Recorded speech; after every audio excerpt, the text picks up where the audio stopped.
Nima bilmadim o ne maddədir. Ola bilər, ola bilər. Aziz balalar, tağır bitkilərdən, ən geniş yayılmış xəstəliklərdən, təsərrüfat baxımından ən güclü ziyan verən xəstəliklərdən biri antraknoz xəstəliyidir. Antraknoz xəstəliyi əsas göbələklərə aiddir, mikotofunq aləminə aiddir, anamorfik funq şöbəsidir. Elə demir, Gölün seyir sinifin melankonia sırası, melankonia fasilası, kollegetrugum orbicularis. Kollegetrugum orbicularis göbələyi tağlı bitkilərin hamısında antraknoz xəstəliyini əmələ gətirir. Bu xəstəliyin sinonimi var, əvvəlki ədəbiyyatlarda yazırlar, kollegetrugum lagenani. İndiki ədəbiyyatların hamısında xəstəlik törədicisi kollegetrugum orbicularis kimi gedir. Hemibiyatrofdur, yəni həm sağlam toxuma ilə, həm də məhv olmuş, dektorlaşmış toxuma əsasında nəyə gətirir? Qidalanabilir. Ona görə də uşaqlar, mən burada sizə, mən özüm də görməmişəm bunun canlı, yəni bizim bölgədə patistonun mən becərimən belə görmüşəm. Bu patiston bitkisi birbaşa bitkinin üzərindədir. Amma məlum olduğu kimi fasilyə mənsubdur, bunlar ilə oxuyar, belə gəlir, qabaq kollarda da bənziyir. Amma bu konkret olaraq, burada siz görürsünüz, bu qabağı görürsünüz, onlar bir-birinə bənziyir və xəstəlik törədicisi bitkinin demək olar ki, bütün geri orqanlarının en iyi yoludur. Yoluxluq orqanların səthində sarıntı, ilkin mərhələdə sarıntı, sonra getdikcə tündləşən ləkələr əmələ gətirir, ləkələr çox sayılıdır. Bəzən bu yolxulmuş toxuma hissələri quruyur, tökülür, yarpaqlarda müəyyən deşiklər əmələ gəlir. Bazen bu deşiklərin pseudomonas lacrimus bakteriyası ilə eynilə sağ salırlar. Amma bunu da aydınlaşdırmaq üçün nisbətən yüksək riskli rütubətdə belə yoluxmuş yarpaqların altında bənövşəyin örtüyə əmələ gəlir. Bənövşəyin örtük də kanidial lojadan nədir? İbarətdir. Melankoniyali sırasına mənsub olan göbələklər qeyri-cinsi çoxalma zamanı əsasən kanidial loja deyilən sport tipindən istifadə edir. Müxtəlif, yəni fasilyə mənsub olan bütün bitkilər yolu. Qarpız bitkisidir, xiyar bitkisidir. Tamamilə belə deyək ki, əmtəli keyfiyyətin neyini? Aşağı salır, əmtəli keyfiyyətin aşağı salır və siz gördüyünüz formada ləkələr əmələ gətirir. Bu xəstəlik törədicinin kanidial lojadan uzaqlaşmış kanidilərdir. Bunlar ətraf mühitə yayılır. Xəstəliyin yenidən əmələ gəlməsini eyni sürətləndirir. Antraknoz xəstəliyinin yayılması da dünyanın bütün ölkələrində rast gəlir. Amma mən bunu sadəcə MDB məkanında sizə göstərmək istədim ki, Azərbaycanın bütün bölgələrində xüsusilə antraknoz mənşəli xəstəliklər qurum sularının yaxın olduğu bölgələrdə, açıq sahədə daha intensiv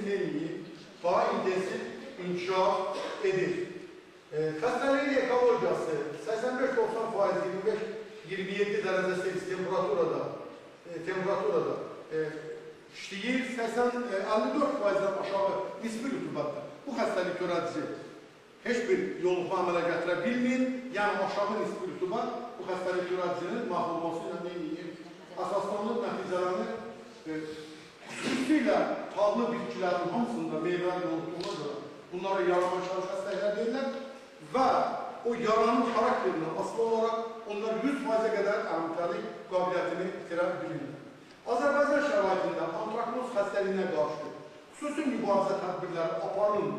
Ona görə ki, yalancı olmuş mənşəli xəstəliklərə qarşı kimyəvi mübarizədə istifadə olunan preparatlar antraknoz xəstəliyinin qarşısını da neylə ala bilirdir. Bu baxımdan tağlı bitkilərdə uşaqlar fuzaryoz soluxmasıdır. Fuzaryoz soluxması xəstəliyini əmələ gətirən köbələklər anamorfik funq şöbəsinə aiddir. Hifomycete sinifi, hifomycete sırası demokrasiya fasiləsinə mənsubdur. Fuzarium oxysporium, xiyarda və qarpızda fuzarium niveum, yemişdə fuzarium melo kimi ixtisaslaşmış formalar da tağlı bitkilərdə fuzaryoz xəstəliyinin əmələ gəlməsinə səbəb olurlar. Bu xəstəliyin özəlliyi ondan ibarətdir ki, eləcək filqə yarpaqlar əmələ gələn ondan bitkilər neyini yoluxurlar. Filqə yarpaqlardan yoluxur, 100%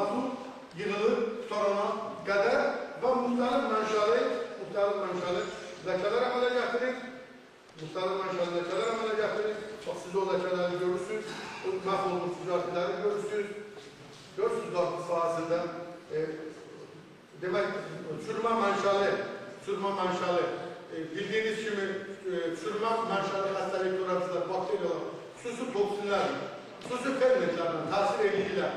Toxumaları vaksinasyon uğradırlar, yumuşanır və belə deyək ki, o hava keçən qapalı yalancı meyvə də məhv olmağa doğru neyliyi gedir. Eyni zamanda bu cür yolunmuş hissələr digər zərər vericilərin də digər infeksiyaların da daxil olması üçün açıq qapı rolunu neyliyi oynayır. Açıq qapı rolunu oynayır. İndi siz müxtəlif bitkilərdə yox. Burada söhbət ondan gedir ki, bu xəstəlik törədici inkişaf siklində makro və mikrokonidlər əmələ gətirir, və belə deyək ki, makrokonidlərin yaşam müddəti mikrokonidlərə nisbətən daha davamlıdır, daha dözümlüdür. Ona görə də qismən əlverişli şəraitə düşəndə xəstəlik törədici makrokonidi hətta bunlardan da əlverişsiz mühit şəraitinə dözümlü olan xlamidosporları əmələ gətirir. Xlamidosporlar çöbələrin vegetativ meyvə bədəni olan mitserin dəyişilmiş formasıdır, şəkil dəyişməsidir və hətta mitserin özünə nisbətən ətraf mühit amillərdən qarşı nədir? Daha davamlı nədir? Formadır. Xəstəliyin yayılması bildiğiniz kimi demək olar ki, dünyanın bütün ölkələrində o cümlədən MDB-də, Orta Asiya Respublikalarında, Gürcistan'da, Azərbaycanın əsasən yemiş, qarpız, bezərən rayonlarında geniş yayılıbdır və xəstəlik ekologiyası. Bu xəstəlik törədici 18-27 dərəcədə optimal temperaturdur, minimal temperatur bu xəstəlik törədici üçün 10 dərəcə, maksimal 35 dərəcədir, nisbətən yüksək nisbi rütubətdə inkişaf eləyir və belə deyək ki, xəstəliyin təsir altında məhsulları aşağı düşür. Bu xəstəliyə qarşı əsasən aqroterapik tədbirlər kompleksindən istifadə edilir. Söhbət ondan gedir ki, uşaqlar, istixanada bu daha bir özəllik selir. Nəinki istixananın özü, istixanada olan bütün inventar material, istixanada istifadə olunan bel, lapatka, çiləyici və s. Bunların hamısı birinci növbədə dezinfeksiya olunmalıdır. Ondan sonra o birinci yalnız uşaqda dediyim kimi temperatur bir 10 gün müddətində 15 dərəcə Celsius temperaturunda saxlanmalıdır. Ondan sonra torpaq dezinfeksiya olunmalıdır, palatinlə örtülməlidir. Yəni, ondan sonra bir-iki süt qalığa hermetik bağlanmalıdır, hermetik sıx bağlanmalıdır ki, bir-iki gün müddətində o dərman orada işləsin, orada o dəliklər eşitdə belə də elasın. O dediyimiz bütün zərərləri, xəstəlikləri məhv eləsin. Əsas sözün, o kökü, əsas sözün mahiyyəti bundan ibarət. Tarih bitkilərdə asfaktoz mənşəli xəstəliklərə rast gəlir. Onun üzərində çox dayanmayacaq, ona görə ki, asfaktoz əsasən zəifləmiş bitkilər yoxdur. Özü də örtülü, qurun şəraitində əsasən istifadə edir. İndi mən tapa bilmədim burada, bizdə plakatda var. Belə deyək ki, xiyar bitkiləri istixanada daha çox yoluxur və yoluxmuş xiyar bitkiləri qaynar suya basıb çıxardan təzə məhsulu, qaynar suya basıb çıxarırsan ki, xətəri büzüşür və üzəri onun qara nöqtələrlə dolulur, qara nöqtələr xəstəlik törədicinin pikniklərindən ibarətdir.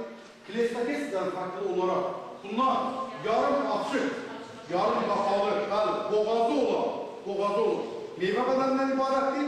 Həmin meyvə bədənində piknosporlar yerləşir. Piknidin daxilində piknosporlar yetişəndən sonra daxili osmos təzyiqi ilə onlar oradan çıxır və yeni xəstəliyin əmələ gəlməsinə neyirlər? Səbəb olurlar. Xəstəlik törədici həm meyvələrdə, amma əsasən yoluxmuş yarpaqlarda, bitki qalıqlarında saxlanılır. Görürsünüz, istixanada nə vəziyyətə salıbdır? Bax, bu istixanada o rejim pozulanda daha yüksək səviyyəli bu xəstəlik əmələ gəlməsini təmin edir. Pallı bitkilərin hər birində əmələ gəlir. Bu xəstəlik törədici pikniklərdir, piknosporlardır. Bu piknosporlar xəstəlik törədicinin demək daha geniş yayılmasında önəmli rol oynayırlar.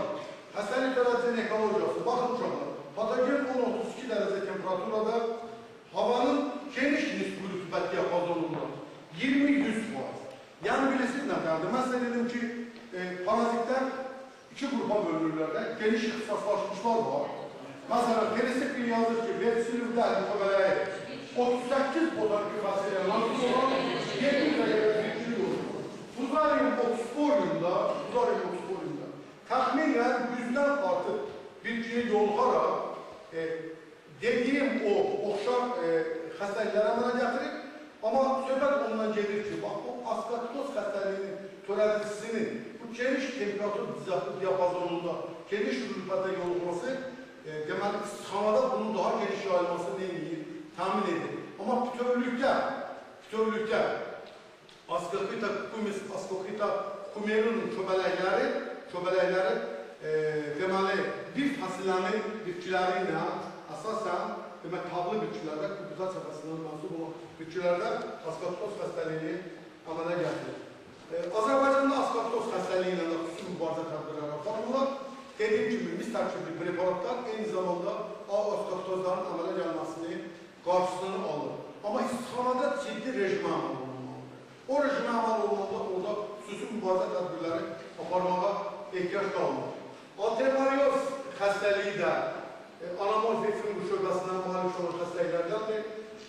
Bu xəstəlik törədici də bitkilərdə müxtəlif, demək, yarpaqlar üzərində müxtəlif qeyri-müəyyən ölçülü dağını, bəzən quruyub tökülən nekrozlar sizə görürsünüz, quruyub tökülməyə başlayır.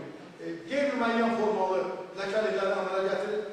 Bu altermariya şöbələrdə digər anamorf şöbələklərin nümayəndələri kimi əsasən yaşlı bitkiləri yoluxur, və yoluxduğu, belə deyək ki, yarpaqlarda tamamilə fizioloji proses bozulmağa doğru gedir. Altermariya cinsinə mənsub olan şöbələklər meyvələrdə yoluxur. Meyvələrin üzərindən fərqli olaraq bu xəstəlik törədicinin kanidiləri həm eninə, həm uzunluğuna ara kəsməlidir. Ona görə ki, nədir bu? Ali mitse üzərində iştirak edən ali kanidilər. Ona görə də onlar eninə və uzunluğuna ara kəsməlidir. Məhsullarla 5-10% aşağı düşünün, 25-28 dərəcədə bu ekoloji amillər təxminən eynidir. Uşaqlar, alt sürmə xəstəliyi üzərində çox durmayabilir. Alt sürmə xəstəliyi, unuşa xəstəliklərini törədən Evastomositis sinfindən dotelial sırasına nasıl olan şöbələklər qrupuna aiddir. Əvvəllər bu şöbələklər deyirlər sklerotiniya, sklerotior. İndi yeni adda deyirlər Vexellinia, sklerotior. Müayyət dəyişiklikdir. Əsasən meyvələrin latlı şirali hissələrində şöbələrin mitselindən ibarət olan topal, ağ şəklində topal, ağ örtüyü əmələ gətirir. Ağ örtüyün üzəri bəzən qaralmalıdır. Qaralmağa başlayıb ona görə ki, xəstəlik törədicisi hazırlaşır qışlamaya getməyə. O qara örtük də xəstəlik törədicisinin üzərində əmələ gələn sklerosiyalardır. Sklerosiyalar mitselin şəkil dəyişmiş formasıdır. Qışlamaya xidmət edir. Gələn il yazında sklerosiyalar cücəli, uzun ayaqçıq üzərində köbələrə bənzər, o bütün papaqlı köbələrə bənzər, papaqalara gətirir. O papağın içərisi isə sporlarla nədir? Doludur. Ona himeniqatıda deyirlər. O himeniqatıda yetişir, Allah'ın yarattığı bir şeydir. Bu hökmən yetişməlidir və bu hökmən olmalıdır. Dağılmalıdır ki, bu yeni bitkiləri yolsun